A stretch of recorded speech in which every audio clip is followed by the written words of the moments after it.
Hello दोस्तों, एक बार फिर से आप सभी का स्वागत है आपके यूट्यूब चैनल हिंदी के तार में।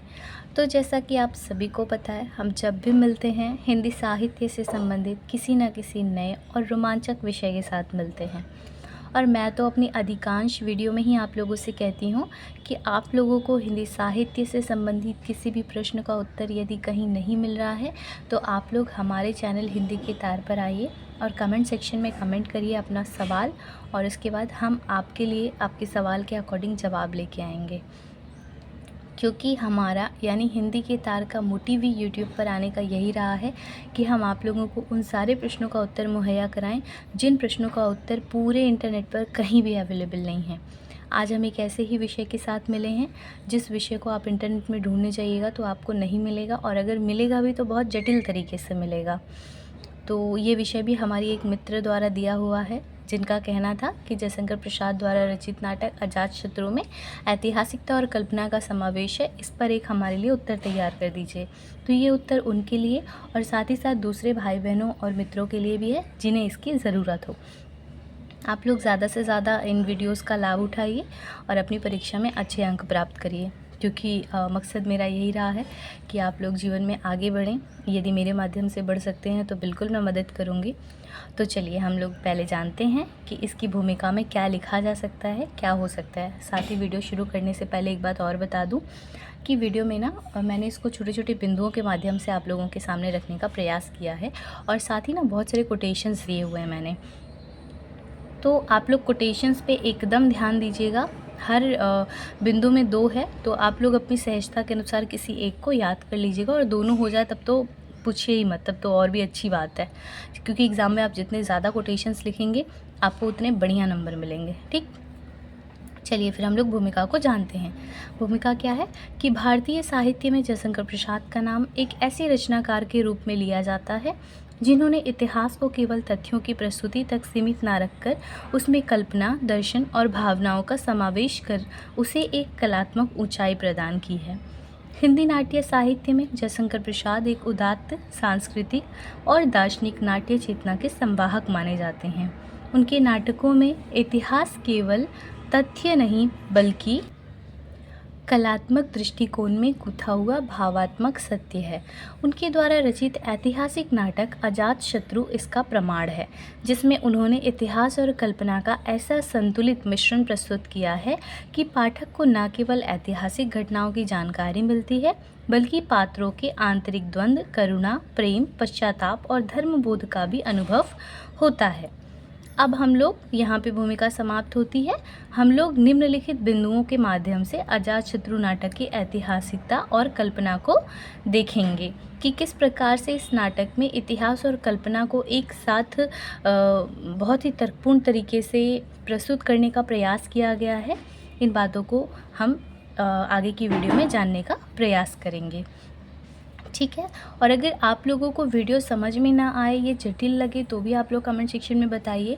मैं कोशिश करूँगी और भी सहज तरीके से लाने की, क्योंकि ये एक ऐतिहासिक नाटक है तो इस पर ज़्यादा सहज उत्तर बना पाना बड़ा कठिन कार्य होता है, फिर वो अच्छा नहीं लगता है देखने में, है ना। क्योंकि अगर आपका टॉपिक ही कठिन है तो उसे आप कितना भी सरल बनाइएगा फिर भी वो आपको कठिन ही लगेगा, है ना। तो कोशिश रही है मेरी आप लोगों के लिए सरल बनाने की, मगर फिर भी कोई दिक्कत हो आप लोगों को तो ज़रूर बताइएगा। तो चलिए फिर हम लोग देखते हैं। पहला हमारा बिंदु क्या है, ऐतिहासिक पृष्ठभूमि। अजातशत्रु नाटक की कथा प्राचीन भारत के मगध साम्राज्य और उसके समकालीन वज्जी गणराज्य की पृष्ठभूमि में रची गई है, जिसके प्रमुख पात्र कौन कौन से हैं। बिंबिसार, जो कि मगध राज्य के राजा और बुद्ध के समकालीन थे। दूसरा, अजातशत्रु, बिंबिसार के पुत्र, जिसने सत्ता के लोभ में आकर अपने पिता का वध कर दिया था। तीसरा, वज्जी गणराज्य और अम्रपाली, वैशाली की नगरवधु, जिन्हें अजातशत्रु प्रेम करता था। तो ये सभी पात्र और घटनाएं ऐतिहासिक रूप से प्रमाणित हैं, जिनका उल्लेख बौद्ध ग्रंथों और अन्य ऐतिहासिक स्रोतों में मिलता है, ठीक है। तो ये इसमें इतिहास का समावेश हो गया, जो कि प्रमाणित है कि इसमें जिस भी ऐतिहासिक घटना का उल्लेख किया गया है ये गलत नहीं है, एकदम सत्य घटना पर आधारित है। अब इसके कोटेशंस क्या हैं। राज्य का भार केवल तलवार से नहीं उठाया जा सकता, उसके लिए न्याय, धर्म और प्रेम की आवश्यकता होती है। ये बात कब कही गई है या ये वक्तव्य कब कहा गया है? यह संवाद नाटक में बिंबिसार के आदर्शवादी दृष्टिकोण को दर्शाता है। ठीक है। दूसरा क्या है? जब शासन पिता के चरणों से प्राप्त होता है तब वही चरण सबसे पहले कटते हैं। यह संवाद अजातशत्रु के पितृहत्यात्मक निर्णय को दर्शाता है जो ऐतिहासिक घटना पर आधारित है। इस प्रकार से दो कोटेशन है, इन दोनों में से जो भी आपको सहज लगे आप एक याद कर लीजिएगा, और अगर दोनों कर लेंगे तब तो आपके लिए ही अच्छा है। ठीक है। दूसरा बिंदु क्या है? रचनात्मक कल्पना का समावेश। अब आप लोगों ने इतिहास का देख लिया कि वो प्रमाणित है, अब हम लोग कल्पना को देखेंगे कि जयशंकर प्रसाद ने किस प्रकार से अजातशत्रु नाटक में कल्पना को भी समाहित किया है या इतिहास के साथ साथ कल्पना को जोड़ने का प्रयास किया है। क्या है? हालांकि नाटक ऐतिहासिक पात्रों और घटनाओं पर आधारित है, परंतु जयशंकर प्रसाद ने इसने कल्पना का सहारा लेकर पात्रों को भावनात्मक, दार्शनिक और मानवीय दृष्टिकोण से उकेरा है। ठीक। अजातशत्रु और आम्रपाली के प्रेम संबंध का इतना गहन चित्रण ऐतिहासिक रूप से प्रमाणित नहीं है, यह लेखक की कल्पना है। आप लोग बिंदु को समझिएगा कि जब आप लोग नाटक पढ़िएगा तो इसमें देखिएगा कि अजातशत्रु जो बिंबिसार के पुत्र हैं और आम्रपाली जो कि किसी राज्य की राजकन्या हैं, इन दोनों के बीच का जो प्रेम है, आप जब इतिहास को जानने की कोशिश करिएगा तो उसमें आप देखिएगा बहुत संक्षिप्त रूप में दिया हुआ है कि हाँ दोनों के बीच बस प्रेम है, कुछ खास और नहीं है। बट इस नाटक में क्या है, बहुत गहराई से इन दोनों के प्रेम को दर्शाने का प्रयास किया है लेखक ने। ये लेखक की कल्पना है, सत्य में ऐसा नहीं है, तो ये उनकी कल्पना है। ठीक है। आगे क्या है? अजातशत्रु के भीतर का आत्मिक संघर्ष, पश्चाताप और धर्म की ओर झुकाव कल्पनात्मक रूप से प्रस्तुत किया गया है। यह सब लेखक की रचनात्मक कल्पना का ही परिणाम है। आप देख रहे हैं इसमें भी क्या है कि जो दिखाया गया है, रचनाकार ने अंत तक जाते जाते यह दिखाया है कि जो अजातशत्रु है यानी जो बिंबिसार का पुत्र है, उसे क्या है, अपने पिता की हत्या करने के बाद बहुत पश्चाताप है, आत्मग्लानि है ना, बहुत अफसोस हो रहा है कि उससे गलती हो गई, परंतु ये सब सत्य में, इतिहास में नहीं है। उसे किसी भी प्रकार का कोई भी पश्चाताप या ग्लानि नहीं होती है अपने पिता की हत्या करने के बाद। परंतु इस रचना में जयशंकर प्रसाद जी ने अपनी कल्पना के माध्यम से इसको जोड़ा है। ठीक है। आगे क्या कोटेशन है कि मैंने क्या किया, जिसने मुझे जीवन दिया उसी को जीवन से वंचित कर दिया, क्या मैं पुत्र कहलाने योग्य हूँ? आप देख रहे हैं ये जो जयशंकर प्रसाद है उनकी कल्पना है, उनकी कल्पना के वाक्य हैं ये, कि अजातशत्रु का यह कथ्य भी ऐतिहासिक तथ्यों में कहीं नहीं मिलता है। तीसरा बिंदु क्या है? इतिहास और कल्पना का संतुलित समन्वय। पहला हमने क्या देखा? ऐतिहासिक दृष्टिकोण। दूसरा हमने देखा कि उन्होंने किस प्रकार से इसमें कल्पना का समावेश करा है। अब हम तीसरा बिंदु क्या देख रहे हैं? उन्होंने किस प्रकार से इतिहास और कल्पना इन दोनों का संतुलित समन्वय किया है, क्योंकि हर रचनाकार की बस की बात नहीं है कि वो इतिहास और कल्पना का संतुलित समन्वय कर सके, परंतु जयशंकर प्रसाद एक ऐसे रचनाकार रहे हैं जिन्होंने मैक्सिमम से मैक्सिमम जिनकी जो रचनाएं रही हैं, चाहे वो कहानी रही हों, चाहे वो निबंध रहे हों, चाहे वो उपन्यास रहे हों, ये ऐतिहासिक ही रहे हैं। ठीक है। तो क्या है तीसरा कि उन्होंने किस प्रकार से कल्पना और इतिहास का संतुलित समन्वय स्थापित किया कि ये रचना जो है ऐसे लगता है कि हाँ ये तो ऐसी ही थी, इसमें उन्होंने कोई कल्पना नहीं डाली है, परंतु उन्होंने डाला है। क्या है कि जयशंकर प्रसाद का उद्देश्य केवल ऐतिहासिक घटनाओं का वर्णन नहीं है, बल्कि इतिहास को एक कलात्मक और दार्शनिक दृष्टिकोण प्रदान करना था। तो आप लोग देखिए कि उन्होंने कल्पना का समावेश क्यों किया, क्योंकि वे इतिहास को कलात्मक और दार्शनिक दृष्टिकोण देना चाहते थे। उन्होंने अजातशत्रु में नाटकीयता, काव्यात्मकता, भावनात्मकता और दर्शन के माध्यम से इतिहास को एक नए दृष्टिकोण से देखा, जो कि सभी रचनाकारों के बस की बात नहीं है। इतिहास को एक नए दृष्टिकोण से देखना ये सिर्फ जयशंकर प्रसाद ही कर सकते थे। ठीक है। आगे क्या है? ऐतिहासिक रूप से अजातशत्रु ने अपने पिता की हत्या की थी, परंतु प्रसाद जी ने यह दिखाया कि इस कार्य के बाद वह आत्मग्लानि और अपराध बोध में कैसे डूबता गया। आप लोग बिंदु को समझने का प्रयास करिएगा। जैसे मैंने पहले भी बताया कि जो अजातशत्रु था उसने अपने पिता की हत्या की इतिहास में, परंतु उसे किसी भी प्रकार की कोई ग्लानि नहीं थी, परंतु जयशंकर प्रसाद ने उसकी ग्लानि, उसका अपराध बोध, इन सब चीज़ों को अपनी कल्पना के माध्यम से समाहित किया है। उसको इतिहास को एक नए दृष्टिकोण देने के लिए।